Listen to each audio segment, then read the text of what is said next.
UFC 266. We got UFC Vegas 38 this weekend. First, how did we do last weekend? We crushed it. Crushed it, right? Yep, about 12 units on the UFC card alone. We only, I think, were plus like .2 units on Dana White Contender Series, but still plus money. Yep. We had a lot of bets going. We killed it last night in Dana White Contender Series, up another 4.8 units on that. Oof. And Oh we've just boy. been hammering everything. Yeah. We're on fire. We are on fire. Who's getting those picks first? Everybody on the email list. So to sign up, Everybody on all the you got to email do list. is DM me at Neverhedge on Twitter, and I'll sign you right up. Yep. All right. Let's get right into the fights this weekend. So All right. first up, we have, where is he? Alejandro Perez versus Johnny Eduardo, Yeah. going off at bantamweight. Yep. And this is the first time we're seeing Johnny Eduardo and Alejandro Perez in a while. Perez took off some time after that last loss to. Hold on, the dog is fucking up. All right. We'll start. We can just edit that. All right. So we'll start with Johnny Eduardo then. Johnny Eduardo. All right. Yeah, so we're seeing Johnny Eduardo and Alejandro Perez for the first time in a long time. Perez took extended period after getting knocked out by Song Yadong. Yeah. And Johnny Eduardo has fallen on hard times as well, but he's 43 years old. I was just going to say old man Johnny Eduardo. Yeah. Yeah, and he didn't look good in his last fight against Nathaniel Wood. He kind of, right? That's who he fought in his last fight? Yeah, I believe so. Nathaniel Wood. It was a while ago. He kind of came on hard at first, and that's like typically what he does. Is he's pretty fast and powerful. He has pretty good subs too. Like he'll go for leg locks and shit. But once he empties the tank right away, if he doesn't finish you, he loses the fight. He gives Yep. up. He's a guy looking for a way out. Perez was a guy I was super high on, and he lost his last two to Cody Stamen and Song Yadong. But he's better than Johnny Eduardo ever was, let alone a 43-year-old Johnny Eduardo. And his two losses that he just had were against tough competition. Oh yeah, Stamen and Song Yadong are both really good. Yes. Yep. I would say not much value in either guy. Alejandro Perez is probably going to win, and he's probably going to finish Eduardo. Maybe a DraftKings play is warranted, but he is 9,100. So I just think there's better guys out there that you can A, bet on, and B, take on DraftKings. I agree. Let's move it up.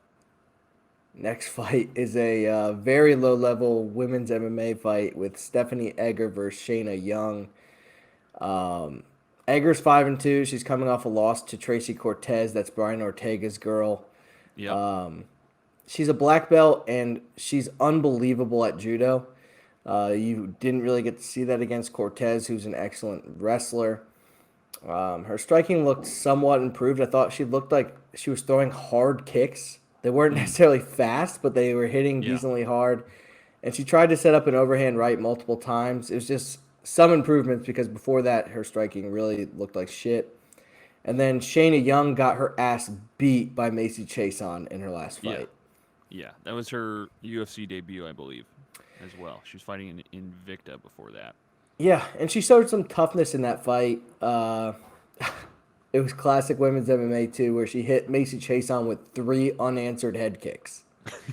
Just eating them. Yeah, and of course they didn't drop her. So anything could happen with low-level women's MMA. I won't be betting it. If I had to lean, I'd say Shayna Young's probably the better striker and definitely the faster striker. Yeah. Shayna Young has good wrestling, so I think the judo's kind of canceled like against Cortez. I think Shayna Young wins this. Same. Nice little dog play here. Yep. And let's see here. They don't even have this fight on DraftKings yet. So we're not taking either one. No, we're Needless to staying say. away. Yep. Next fight is Gaetano Pirrello versus Douglas Silva de Andrade. Pirrello is a striker. He came in against Ricky Simone, and he lost. Ricky Simone's a fucking monster. But at least we started right on. All right, Gaetano Pirrello. He's a striker. Lost to Ricky Simone. There's no shame in losing to Ricky Simone because he's a fucking monster. Yeah. He fought decently tough, but he couldn't do anything in that fight. Right. Just totally outclassed. Yeah. And then got subbed out in round 2. Yep. Andrade, on the other hand, he's 36, but he's a fucking tank of a human. He alternates wins and losses in his last 4. He's lost to some really, really tough guys. You want to talk about losing to tough guys? He Peter checks Yan. all the boxes there. Yeah, Peter Yan. Lerone Murphy, fucking Rob Font. Mm-hmm. And he has wins over Marlon Vera and Henan Barao. Yep. Pretty fucking good. Yep. He throws super hard kicks, which we saw him throw against Lerone Murphy, and he actually had good success against Murphy early. Mm-hmm. He even was able to take Murphy's back. I don't think this fight's close. I think Andrade gets a win here. Easy. Yeah. Easy. I don't think it's not close. If you're going to spend $9,200 on DraftKings, Andrade is not a bad guy to do it on. I think this is a cakewalk for him. Agreed. This next fight is a good one. Jamie Mullarkey versus Devonte Smith. Do you have any thoughts on this, Scott? I like Mullarkey. I do too. And he's it's a good dog spot. He trains with Volkanovski. Yes. He's been training with Volkanovski, fun fact, since he got knocked out by Volkanovski back in the day. Can't beat him, join him. Right. He also lost his first UFC fights to Brad Riddell and Faraz Ziam. But one thing I really liked is he was able to get 3 takedowns versus Brad Riddell, who's a great wrestler, and he got 5 versus Faraz Ziam. Yeah. And then he went out there and knocked out Kamaworthy. Beat the bag off Kamaworthy. Yeah. He's well-rounded and tough as nails. Can't get this guy out of there. Yeah. Devonte Smith, though, he is fighting at a Factory X, which is a gym we like. He dominated Justin James. And got KO'd by Kamaworthy. He did, which is interesting. And he has nasty hands. Yeah. But I do like Jamie Mullarkey. I think the wrestling will be the difference. Yes. Next fight is another low-level women MMA fighter in Bethe Correia versus Karol Rosa. Correia only has 2 wins since 2014. Yeah, and if I'm not mistaken, I think this is her last fight. And she said that last time. Right. So that's not a good look. Her best attribute's her intensity, which is also not a good look. Yeah. When you can't point to any specific aspect of her game and just say that she tries hard, you're probably not very good. And Karol Rosa, she's going to be too active. She landed 171 strikes in her UFC debut, and then she landed 120 in the follow-up fight. It's just going to be too much. I got Karol Rosa winning an easy decision. I do like the fight goes to decision prop, though. Yeah. Yeah, I don't think Bethe Correia is, I was going to say very tough, and you can't count out that intensity. She's going to be playing up the intensity all night. She's not going to give up, but I don't think she does very much to get the win. No, me neither. Next fight's another women's MMA fight. Casey O'Neill mid-level this time at least. Casey O'Neill versus Antonina Shevchenko, the lesser Shevchenko. Yeah. O'Neill has been impressive. Yeah, she's only only 7-0. 23 years old. Yep. And Shayna Dobson and Procopio are both pretty good. Yeah. Procopio was coming off that win over Molly McCann, and Casey O'Neill beat her brakes off, basically. Yep. Subbed her in round 3, tired the hell out of her, and got rid of her. You got some Navy SEALs flying over you out there, too? Always. You know the area. Yeah. Antonina, she's not a striker. Striker like her sister, but not nearly as good. Unless she's, because Roxy got how many takedowns against her? Just wet blanketed her. Roxy cannot defend a takedown. No. And she lost her last fight to Andrea Lee, who's another prospect. She beat our girl Lipsky, which we didn't see coming. Yeah. But Lipsky's the only grappler worse than Antonina. I think Casey O'Neill wins this. Yeah, same. But I'm staying away. I'm not gonna bet it. You don't get rich betting mid-level women's MMA. I'll tell you that much. No. And you definitely don't get rich betting low-level women's MMA. Exactly. All right, moving on up. Yep, this next fight is one I love. It's Jaron Gordon versus Joe Solecki. So Gordon's moving back up to 155. We bet him and won on him in his last fight at 145, where he came in at 149 pounds. Yes. One thing I don't like about that whole situation is he was quoted as saying, "I wanted to stay down there," meaning at 145, but it's not what the world wanted for me. He said, "If it's worth it, I would drop back down, but for right now, I'm going to be a lightweight." That makes me think he's thinking about losing. He's saying, if I lose, I'll go back. Right. You don't want him thinking about losing. I'll tell you who else doesn't want him to go back down to 145 is his fucking kidneys. Right. His kidneys definitely don't like that. No. Jared Gordon also, he's got a suspect chin. Very suspect. Yeah. He was quoted... He's not going to have the strength, because when he was at 145, I mean, he was bigger than a lot of the guys he was facing, and he is not going to have the strength advantage against Joe Solecki in this fight. No, and Solecki is somebody I've been waiting to bet on ever since he dominated Jim Miller. So that's the play. Joe Solecki, I mean, his ground game really impressed me against Miller. He also choked out Austin Hubbard. Joe Solecki, the line's right, too. I got him at minus 130. The line is juicy. Yeah. Joe Solecki, lock him up, because that's a win. That is a win. Next one, barely worth talking about. Alexander Hernandez versus Mike Breeden. Breeden's a last-minute replacement for Leonardo Santos, which that would have been a good fight. Yeah. Breeden's one of those guys, he's decent everywhere. Except in his last fight, he fought Nick Compton, who doesn't have a win since 2016, and he got locked up in an armbar and saved by the bell against Nick Compton. Yeah. So I like Alexander Hernandez. He's kind of a guy who his ceiling is extremely high, but his floor is also low. Yeah. I think he gets a win here. He's kind of a guy who crushes cans. Then he takes a step up and loses to Thiago Moises. Yeah, exactly. But he's going to win. Not worth a bet, though. He's a huge favorite. Minus 500. Yeah, that's not worth it. Next fight, women's MMA. We're back. Macy Chiasson, who we talked about earlier, versus Aspen Ladd. This is an interesting fight because Macy Chiasson is pretty big for the division, and we all know Aspen Ladd is also big. She struggles with weight cuts, and they've affected Aspen Ladd in the fight, her weight cuts. We've seen her nearly pass out, and then she got beat up. Are you with us? You just went out. But I think Aspen Ladd's wrestling is going to be a little bit too much. Macy Chiasson likes to strike. She likes to throw those knees. She's going to throw a knee. Aspen Ladd's going to grab it and throw her to the ground. Aspen Ladd has some big, thick bones on her. Yeah, she does. Yeah.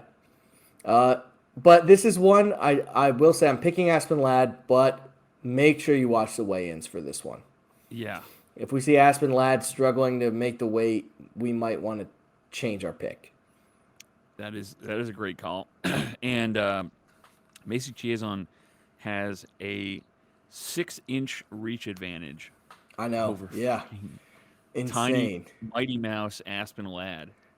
Yeah, and that's I think Aspen Ladd's going to look for the takedown there. Yeah. To her classic yelling style, grunting as she goes. Yeah.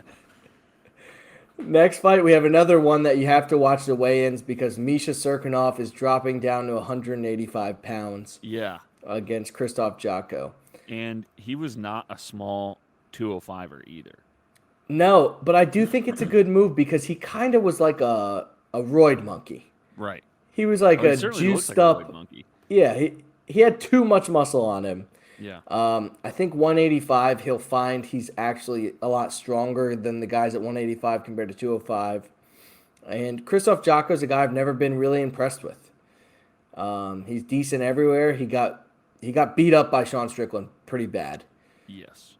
And the one kryptonite of Misha Cirkunov is the KO. He lost his last 4. His chin is very sus, but maybe against guys who are a little lighter, they're not hitting as hard. Exactly, and Krzysztof Jotko's not a knockout guy anyway, so I think this is a little bit of a setup fight. The UFC wants Misha to have this win, and I think he gets it, and I think he gets it by sub. Misha has lost his last 4 losses are all by TKO in round 1, and his last 3 wins are all by sub in round 1. Yeah, definitely an underplay here. Yeah, so I like the under, and I like or he freaking subs you. And I like Misha. Misha, I think the price is pretty good on him too. He is plus 125. Yeah, love that. And 7,600 on DraftKings. I'm definitely throwing him in there. Oh yeah. Next fight is a banger. Alex Oliveira versus Niko Price. I don't think this is close. I think Niko Price kicks his ass. Yes, I was just gonna say that. Price all the way. And you know what Alex Oliveira strikes me as? He strikes me as one of those guys that's lied about his age. Like he's one of those Brazilian guys who's like, yeah, I'm 30. Yeah. No, you're not. You're 45. He looks like he's about 45 years old. Yeah. And both of these guys, I think each of them has like 7 kids. So they got lots of mouths to feed. Yeah. But I think Niko Price is stronger. I think he's got better striking. He's faster. He's got better subs. And he's fought better comp. So I think this is all Niko Price here. Absolutely. Lay the juice at minus 170. And it's ballooned up. Yeah, it was as low as minus 130 earlier. Yeah. But yeah, I still love Niko Price. Yep. And then my favorite fight of the card, Kyle Daukaus versus Kevin Holland. Are we on Holland? I sure hope we are. Yeah. What are your thoughts? Well, Kyle Daukaus is not a great wrestler. So that's all Kevin Holland needs. He needs to not get taken down 45 times in order to win, and he's going to have the striking advantage. Oh, he has the striking advantage to just about anybody. Yeah. So are you taking Kevin Holland? Yeah. Let's go head to head on this one. We'll make a bet. I'll go Daukaus. Okay. I have a few reservations about Kevin Holland's character going into this fight. Like we know, he got taken down 1,000,000 times versus Brunson and Vettori. Yeah. He was yelling to Khabib in the crowd to help him during the fights, literally. Yes. And then he goes to AKA and couldn't hack it. He quit and left AKA, stating that it was California was too big of a distraction for him. But I'm questioning that. Was it really just Kevin Holland couldn't take getting his ass beat every day in the gym by all these wrestlers? He went on to go. He now trains with Johnny Hendricks, who will be in his corner for this fight. Mm-hmm. And we all know Hendricks is a little bit lackadaisical. He was a great fighter, but he's a little bit lax. I think it's more of a suits Kevin Holland's kind of lax style himself. Yep. And I don't know if he's worked on that wrestling game at all. Yes, Daukaus does not have good takedowns, but he will go for them. And against someone like Kevin Holland, I think any wrestling might be better than Kevin Holland's wrestling. Any wrestling is too much wrestling. Right. So I'm going to go Daukaus here in a fight that every time it's on the feet, Kyle Daukaus might get knocked out. Right. So right. It's a close fight.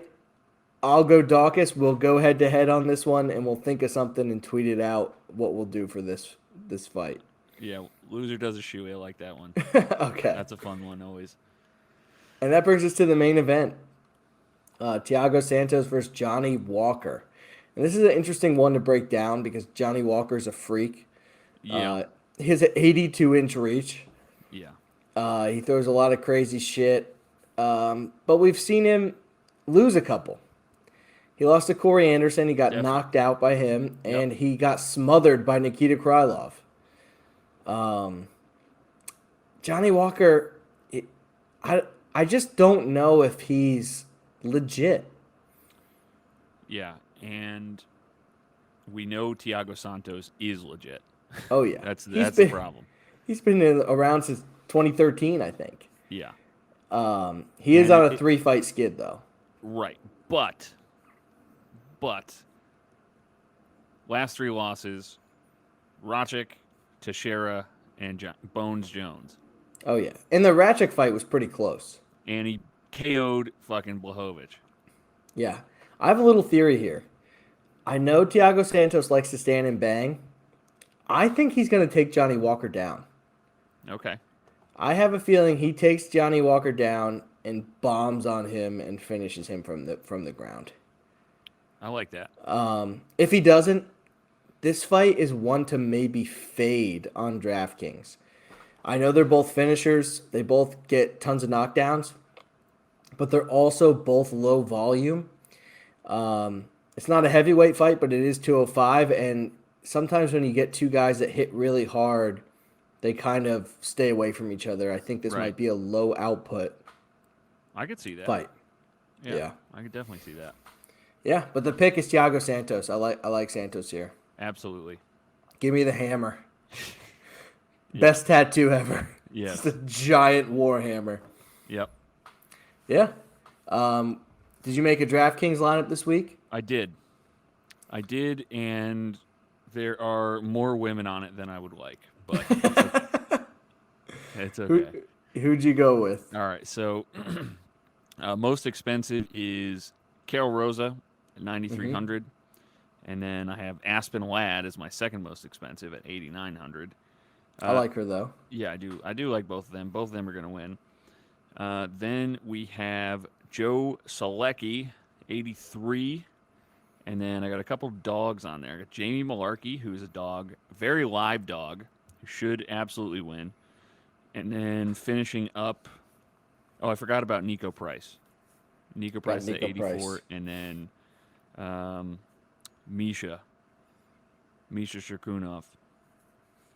And how much does that leave you? 76. Left? I have $0. I like that lineup a lot, and I have some of the same guys as you. I'm going to try to do one that leaves a lot on the table. I left $1,600 on the table. Starting off with Aspen Ladd. I think she finishes Chiasson. I think she could score a lot of points here. Second most expensive is going to be Niko Price.